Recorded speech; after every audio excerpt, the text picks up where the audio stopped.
Shalom Bapak Ibu yang terkasih di dalam nama Tuhan Yesus. Sebelum kita memulai ibadah kita pada pagi hari ini, mari sama-sama kita mengucapkan moto gereja kita. GMI Kana, segala kemuliaan hanya bagi Tuhan. Jangkau jiwa-jiwa bagi Kristus berapapun harganya. Mengasihi Tuhan, mengasihi sesama, melayani Tuhan dan sesama, itulah cara.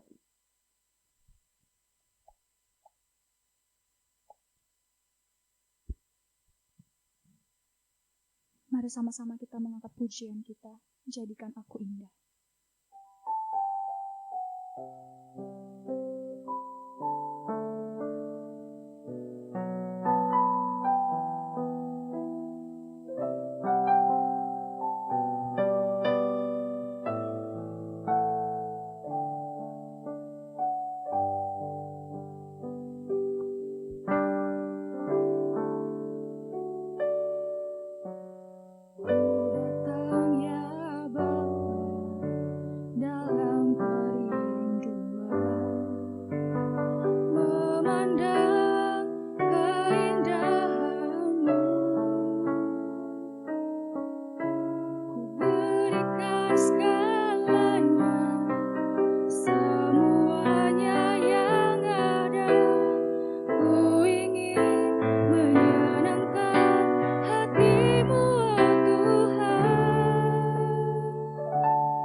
Kerajaan surga.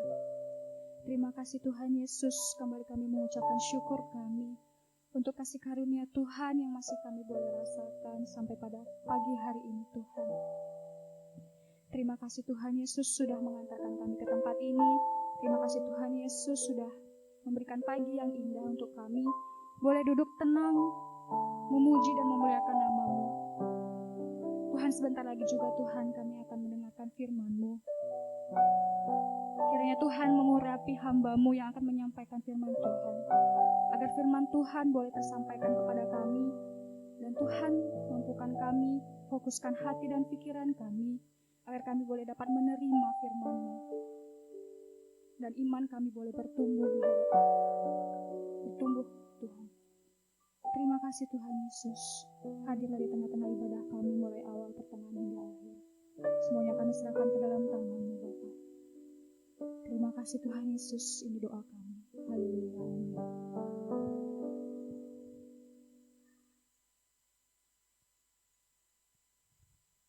Mari sama-sama kita mengangkat pujian kita dengan penuh sorak-sorai. Kecaplah dan lihatlah.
Mari sama-sama kita mengucapkan pengakuan iman rasuli di hadapan Tuhan.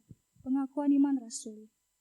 Aku percaya kepada Allah, Bapa yang Maha Kuasa, Khalik langit dan bumi, dan kepada Yesus Kristus anaknya yang tunggal Tuhan kita, yang dikandung daripada Roh Kudus, lahir dari anak darah Maria, yang menderita sengsara di bawah pemerintahan Pontius Pilatus, disalibkan, mati dan dikuburkan. Pada hari yang ketiga, bangkit pula dari antara orang mati, naik ke surga, duduk di sebelah kanan Allah, Bapa yang Maha Kuasa. Dan dari sana ia akan datang untuk menghakimi orang yang hidup dan yang mati. Aku percaya kepada Roh Kudus, gereja yang kudus dan am, persekutuan orang kudus, pengampunan dosa, kebangkitan orang mati, dan hidup yang kekal. Amin. Kita boleh kembali duduk.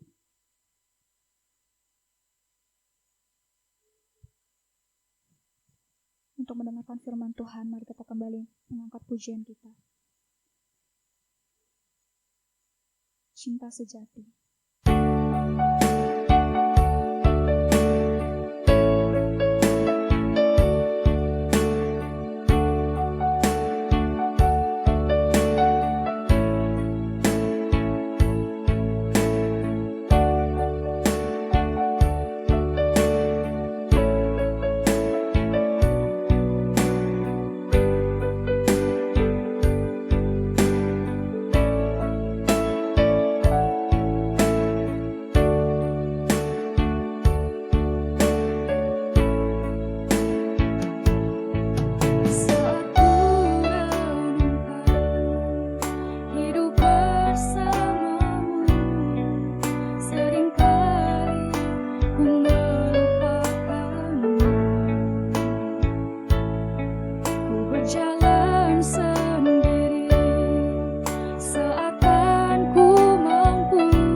Semakin ku menjauh darimu, namun ada cinta yang tak pernah berlalu, cinta yang ku dapat darimu, telah teruji lalui rintangan sang waktu.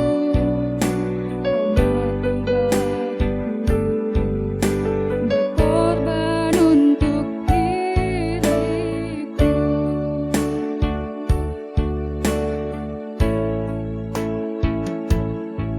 saat ku renungkan hidup bersamamu, seringkali ku melupakanmu.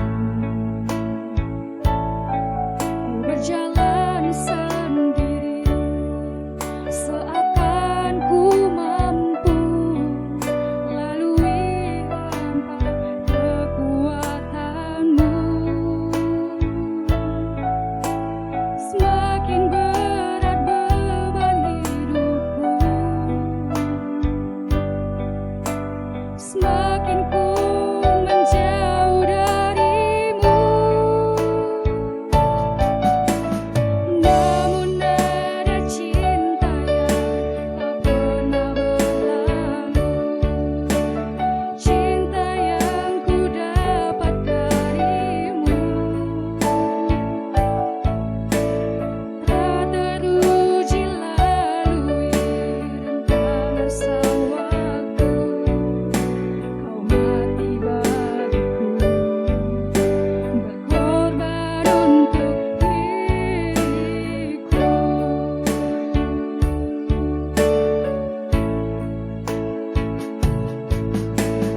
Namun ada cinta yang tak pernah berlalu, cinta yang ku dapat darimu, tak teruji lalui rintangan sang waktu.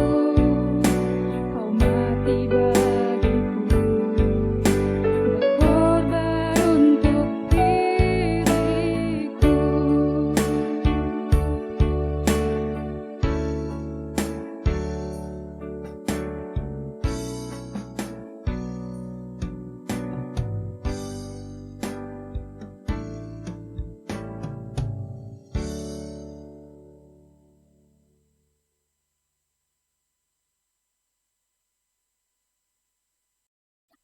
Mari Bapak Ibu kita berdoa. Tiada kasih sebesar kasih-Mu Tuhan di setiap kehidupan kami. Tidak ada kasih yang ada di dunia ini kasih-Mu yang mengasihi kami sampai hari ini. Kami mengucap syukur ya Tuhan untuk segala kebaikan-Mu dalam hidup kami, sehingga kami boleh ada sampai saat ini adalah anugerah-Mu, dan kami boleh diberikan kembali kesempatan untuk mendengarkan suara-Mu Tuhan. Biarlah Engkau urapi kami dengan kuat kuasa Roh Kudus, sehingga kami boleh mengerti akan isi hati-Mu Tuhan, dan kami diberikan kekuatan di dalam melakukan firman Tuhan di dalam setiap kehidupan kami, sehingga hidup kami boleh berbuah, boleh bertumbuh, berakar di dalam Engkau ya Tuhan. Kami berdoa Bapa untuk setiap jemaat-Mu, baik yang ada di tempat ini bahkan di rumah. Biarlah kami juga mengalami kuat kuasa firman Tuhan yang boleh mengubahkan kehidupan kami, yang boleh menguatkan kami di tengah-tengah kesulitan, di tengah-tengah tantangan yang kami hadapi dalam mengikuti Engkau Tuhan. Berkati hamba-Mu yang menyampaikan firman-Mu, biarlah firman Tuhan dapat disampaikan sesuai dengan kebenarannya. Di dalam nama Tuhan Yesus Kristus kami berdoa. Amin.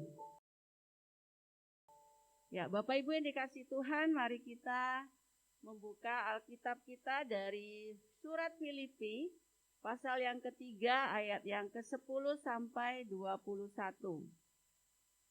Filipi pasal yang ketiga, ayat yang ke-10 sampai 21. Bapak Ibu bisa melihat di Alkitab masing-masing, saya akan membacakannya.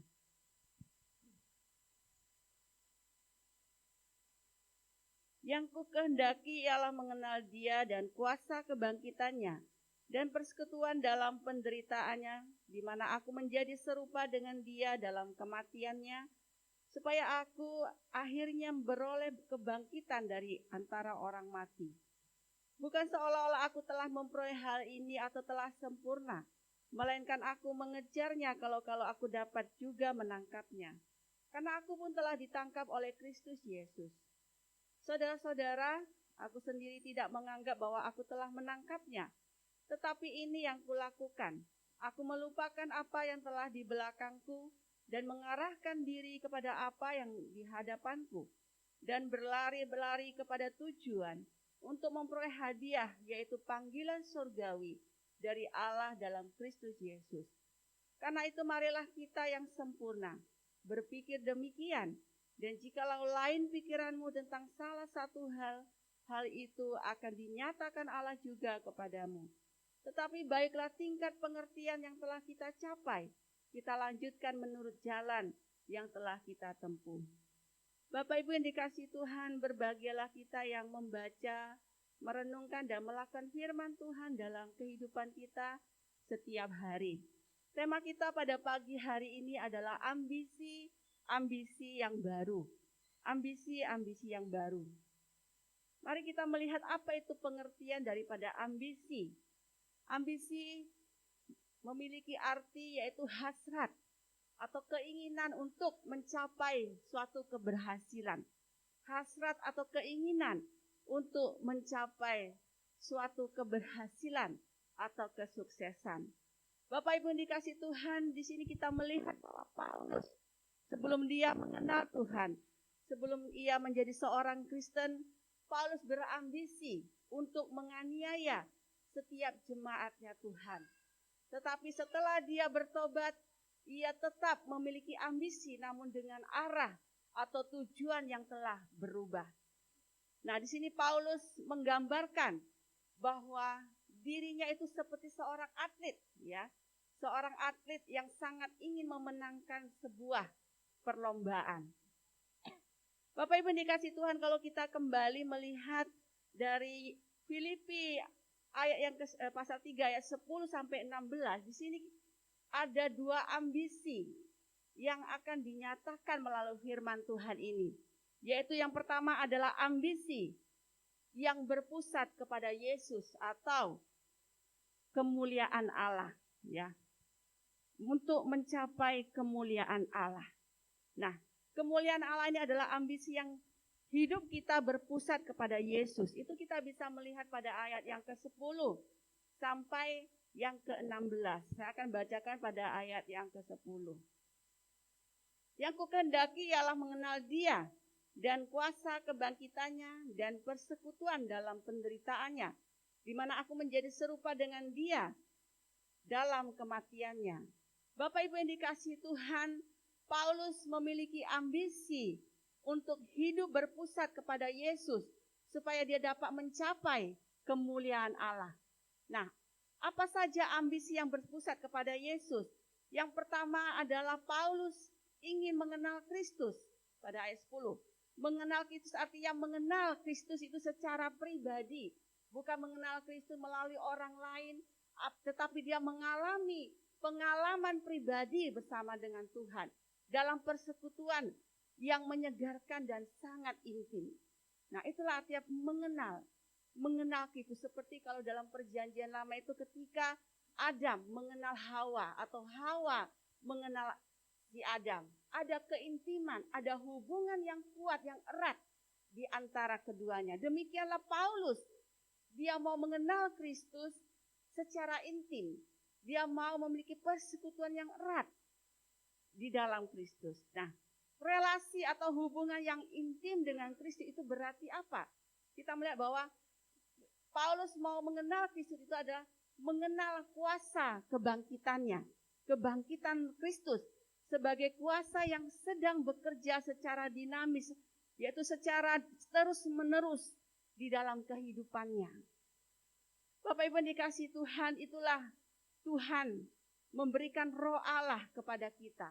Di mana Roh Allah itu menghadirkan kuasa kebangkitan Kristus di dalam kehidupan kita. Oleh kuasa kebangkitan, oleh kuasa kematian Kristus, maka kuasa maut, kuasa dosa telah dikalahkan.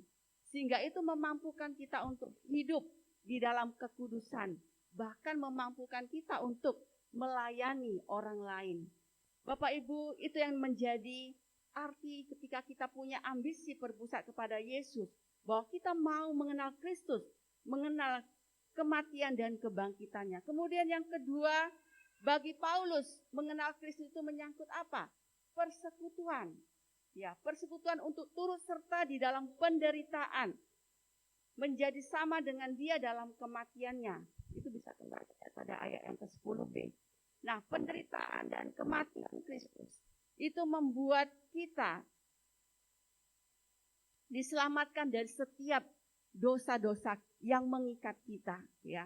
Ketika manusia berjuang melawan dosa, ketika kita berjuang melawan dosa kita, maka disitulah kita akan mengalami persekutuan kita dengan Tuhan. Kita akan mengalami keintiman, hubungan dengan Tuhan ketika kita melawan dosa yang mengikat kita. Nah, inilah yang diinginkan oleh Paulus untuk lebih dalam lagi mengenal Kristus, yaitu hidup di dalam persekutuan dengan Kristus. Itu yang kedua. Kemudian yang ketiga, yang di sini kita lihat bahwa Paulus mau mengenal Kristus artinya mengambil bagian dalam kemenangannya.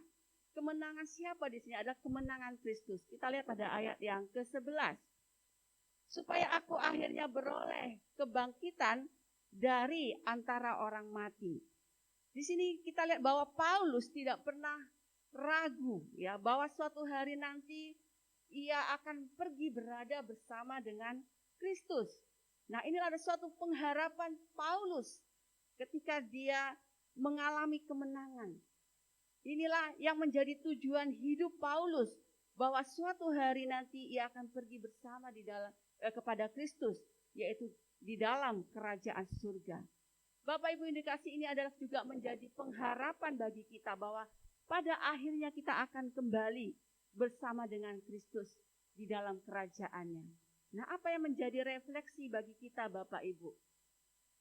Refleksi bagi kita adalah bahwa tidak salah jika kita memiliki ambisi atau keinginan untuk berhasil di dalam pernikahan kita. Berhasil di dalam keluarga, karir, pekerjaan, bahkan pelayanan kita. Itu tuh sesuatu tidak salah. Namun, hendaklah setiap ambisi, hasrat, keinginan kita itu haruslah ditundukkan di bawah ambisi kita untuk mengenal Kristus lebih dalam. Ya.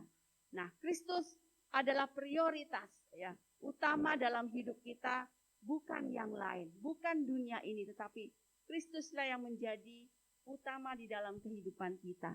Sehingga ketika kita memprioritaskan Tuhan, memprioritaskan Kristus dalam hidup kita, maka hari demi hari kita akan semakin mengenal Tuhan. Ketika kita memiliki hubungan yang intim, hubungan yang dekat, yang terus bersekutu dengan Tuhan, maka kita akan semakin mengenal firman Tuhan. Kita akan semakin mengenal isi hati Tuhan untuk kita lakukan dalam hidup kita tiap-tiap hari. Amin Bapak Ibu. Ya, kemudian kita melihat di sini pada ayat yang ke-12 dan 13. Saya akan bacakan. Bukan seolah-olah aku telah memperoleh hal ini atau telah sempurna, melainkan aku mengejarnya. Kalau aku dapat juga menangkapnya, karena aku pun telah ditangkap oleh Kristus Yesus.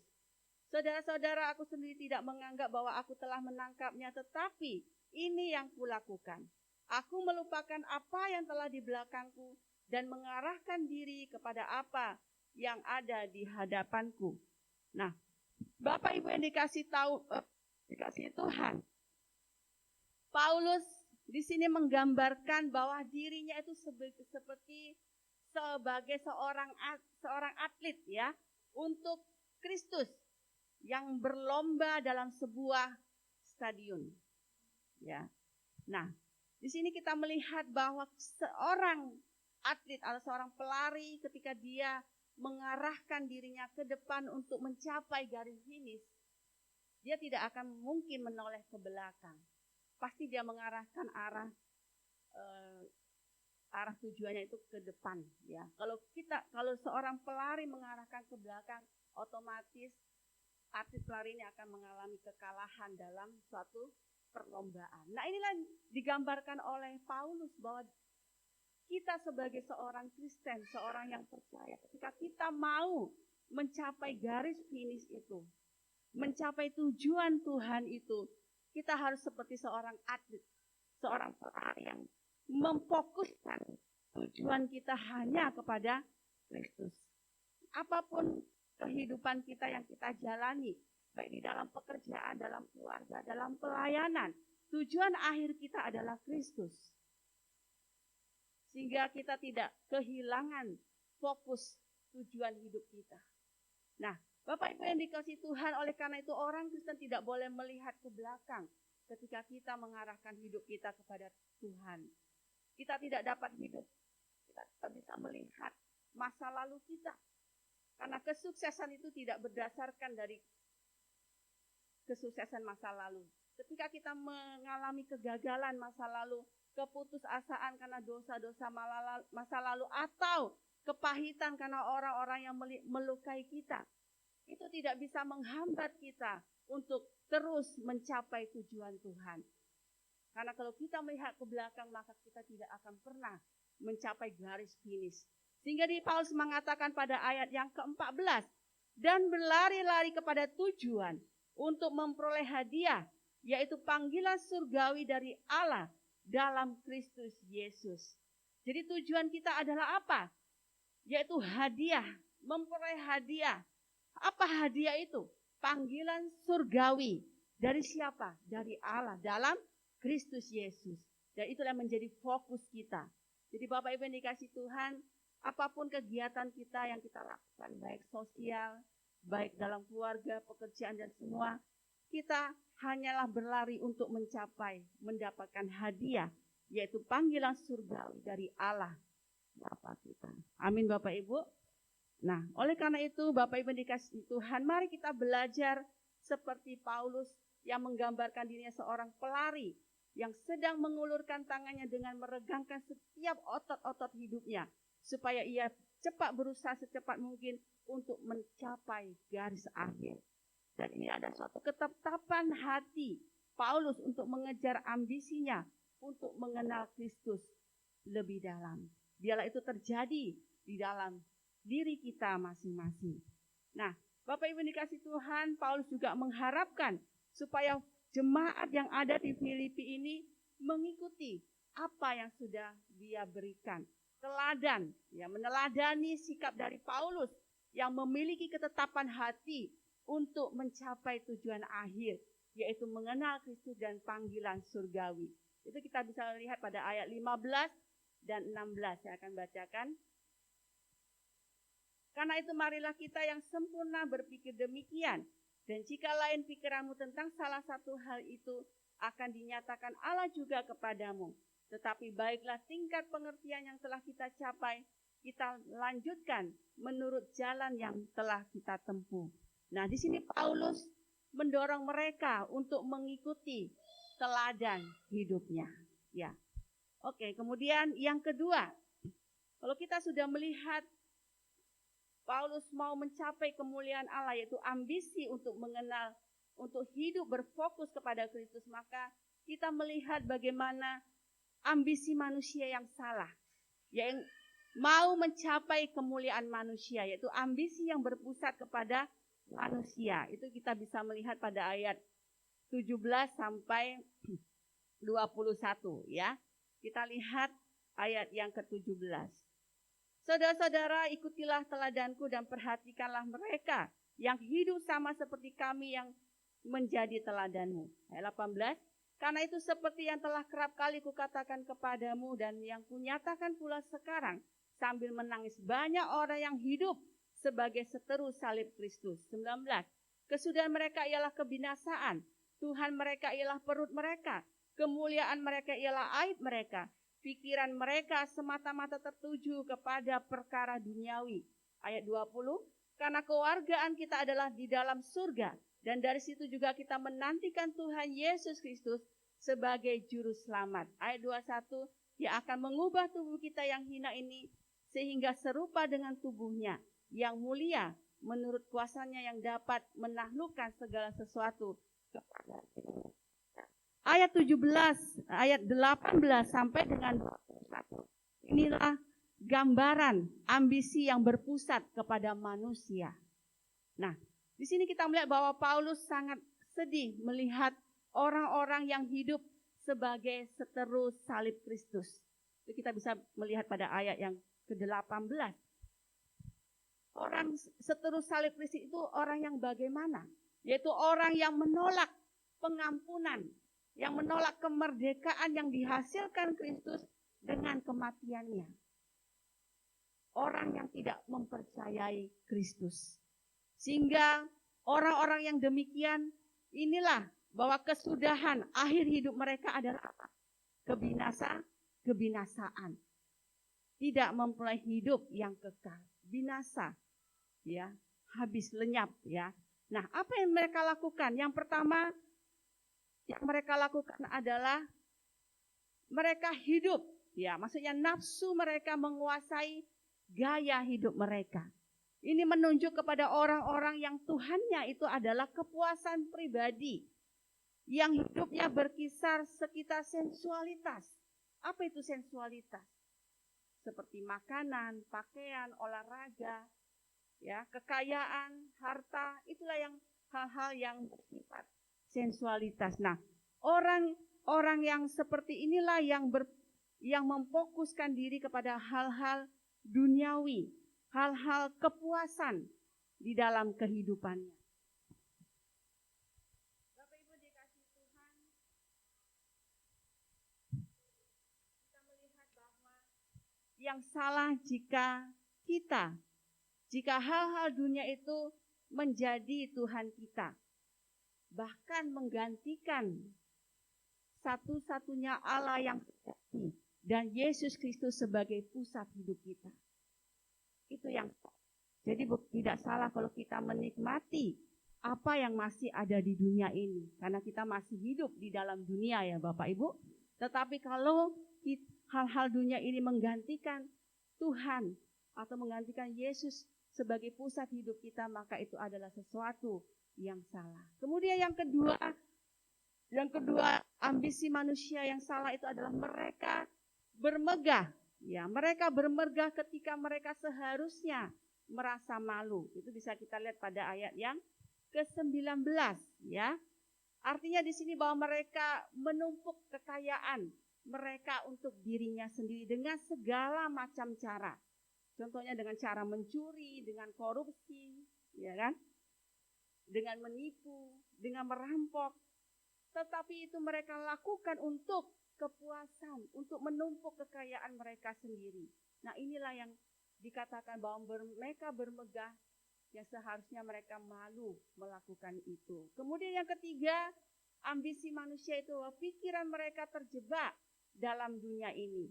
Di sini kita lihat bahwa pikiran mereka itu hanya semata-mata tertuju pada perkara-perkara duniawi. Kita bisa lihat ayat 19 juga, ya. Kemuliaan mereka ialah aib mereka, pikiran mereka semata-mata tertuju kepada perkara duniawi. Nah, Bapak Ibu yang dikasihi Tuhan, Tuhan Yesus pernah berkata di dalam Matius 6 ayat 21. Apa dikatakan? Bahwa di mana hartamu berada, disitulah hatimu berada. Artinya apa? Jika kita punya ambisi untuk mengenal Kristus, maka hati kita terfokus pada surgawi. Tetapi jika orang Kristen ambisinya kepada dunia ini, maka hatinya itu berada di dalam dunia ini. Itu yang menjadi fokus kehidupannya. Orang Kristen adalah warga negara surga. Ya, kita adalah warga negara surga walaupun kita masih hidup di dunia, ya Bapak Ibu, ya. Nah, tetapi kita harus ingat bahwa rumah kita yang sesungguhnya itu adalah di mana?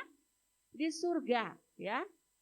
Yang seharusnya menjadi tempat di dalam hati kita. Bukan rumah, bukan kekayaan yang ada di dunia ini, tetapi rumah kita yang sesungguhnya adalah di surga.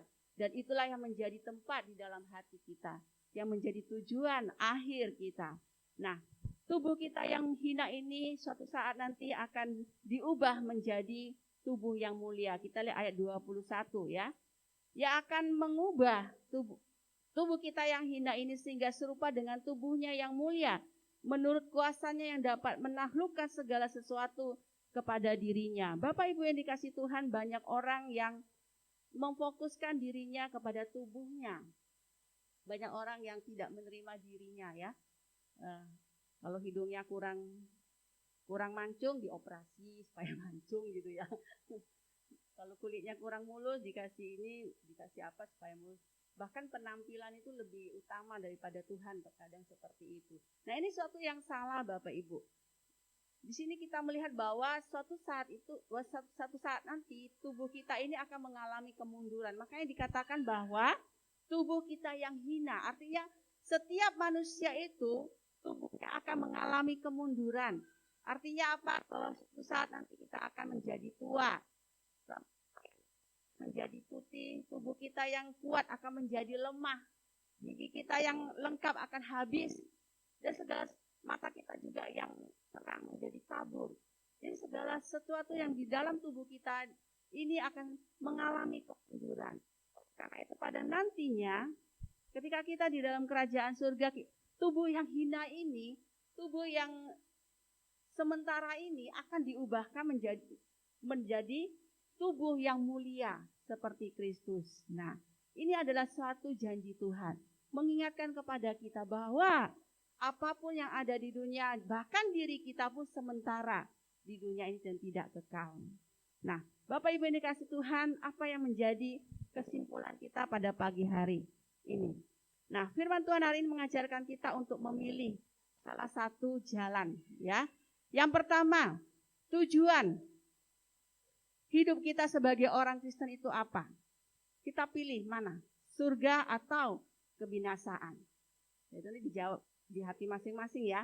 Kemudian ada kuasa yang sedang bekerja, yaitu kuasa kebangkitan Roh Kudus, atau kita memilih kuasa nafsu dunia. Kemudian yang ketiga, ada dua gaya hidup. Mana yang kita pilih? Bersedia mengambil bagian dalam penderitaan Kristus atau gaya hidup yang mudah dan nyaman. Nah, kemudian yang keempat, ada dua Allah, yaitu Tuhan kita Yesus Kristus atau perut kita, artinya atau kepuasan dunia ini. Mana yang kita pilih? Kemudian terakhir, ada dua sikap kita terhadap Tuhan. Kita memiliki persahabatan yang intim dengan Tuhan, atau kita menjadi seteru salib Kristus, atau yang menolak Kristus. Nah, Bapak Ibu yang dikasihi Tuhan, oleh karena itu yang menjadi kesimpulan terakhir kita, ada dua ambisi, yaitu ambisi atau keinginan yang hidup untuk berpusat kepada Kristus, atau ambisi atau keinginan yang berpusat kepada manusia. Nah, pilihan ini ada di tangan kita. Dan setiap pilihan itu akan berdampak kekal dalam hidup kita. Ketika kita memilih berpusat pada Kristus, kita akan mencapai garis akhir. Kita akan mendapat hadiah, yaitu panggilan surgawi di dalam Allah. Ketika kita memilih berpusat kepada manusia dan dunia, maka kita akan mendapat apa? Kebinasaan yang kekal. Amin. Mari kita berdoa. Bapa kami di surga, terima kasih Tuhan buat firman-Mu hari ini. Ketika kami diingatkan kembali ya Tuhan, kami menyadari seringkali kami jatuh bangun untuk hidup berfokus pada tujuan-Mu Tuhan. Ampuni kami ya Tuhan yang seringkali mungkin lebih mencintai dunia ini, karena ada kemudahan, kepuasan yang sering kami dapatkan Tuhan. Tetapi itu hanya sementara ya Tuhan, yang tidak membuat hati kami damai, yang tidak membuat hati kami dekat dengan Tuhan, justru menjauhkan kami dari Engkau ya Tuhan. Tuhan Yesus, ampuni kami Tuhan, jika kami lebih mencintai yang kami miliki daripada Engkau Tuhan. Kami mendoakan Engkau Tuhan, ampuni kami Tuhan, jika kami selama ini selalu tidak fokus kepada Tuhan. Ampuni kami Tuhan. Biarlah firman Tuhan ini menyadarkan kami Tuhan. supaya hidup kami kembali kepada tujuan yang semula, yaitu mencapai garis akhir untuk memperoleh panggilan surgawi, yaitu hadiah dari Engkau Tuhan.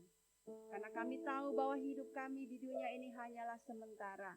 Apa yang kami miliki di dunia ini hanyalah sementara ya Tuhan. Tetapi kami memiliki Engkau untuk selama-lamanya, karena Engkau adalah Allah kami yang hidup. Tuhan Yesus yang baik, Engkau berkati setiap jemaat-Mu GMI karena ini Tuhan. Berkat setiap hamba Tuhan majelis tempat ini ya Tuhan, supaya kami terus berlari-lari mencapai tujuan akhir kami, yaitu panggilan surgawi daripada Engkau Tuhan. Terima kasih Tuhan, biarlah kami tetap setia, tetap berjuang melawan dosa-dosa kami. Tolonglah kami ya Tuhan, berikan kami kekuatan Tuhan, sehingga kami tetap pada jalur-Mu Tuhan, pada jalan yang benar, yaitu hidup berfokus hanya kepada Engkau Tuhan, memprioritaskan Tuhan di atas segala kehidupan kami. Terima kasih Bapa, ini doa kami, dalam nama Tuhan Yesus Kristus kami berdoa dan mengucap syukur. Amin. Mari kembali kita mengangkat pujian kita, pertolongan-Mu.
Mari sama-sama kita mengucapkan doa Bapa kami yang diajarkan Tuhan.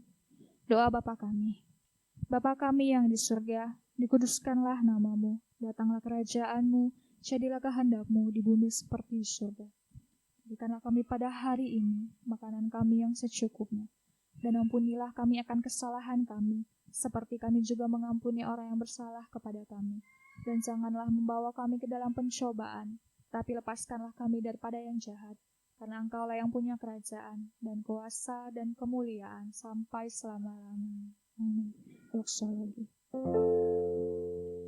Kepada Allah beri puji, serta kepada Al-Masih.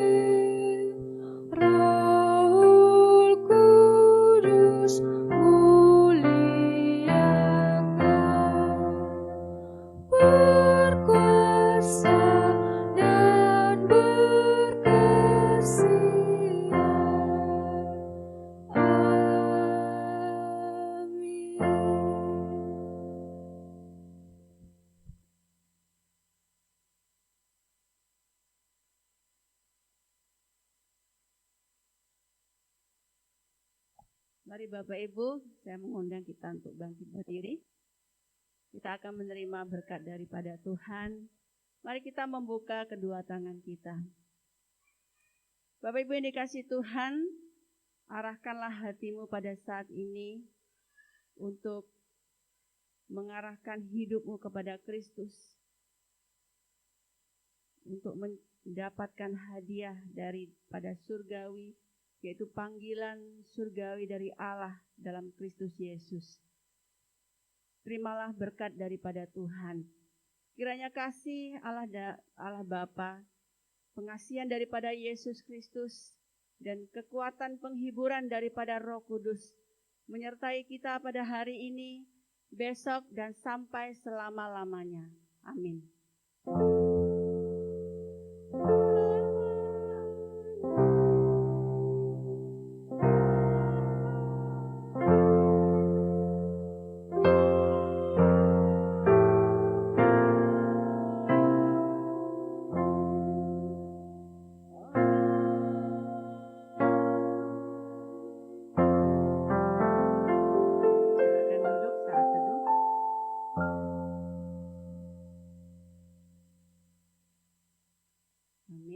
Warta dari Boksu.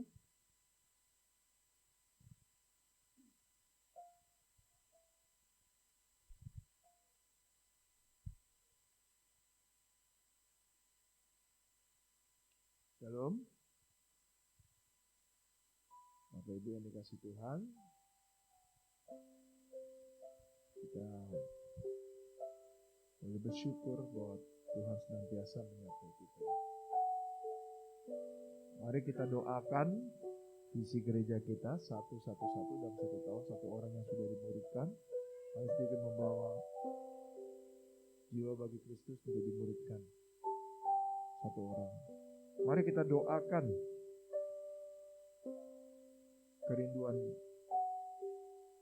Tuhan itu boleh terjadi dalam hidup kita. Yang kedua, Bapak Ibu yang dikasihi Tuhan, persekutuan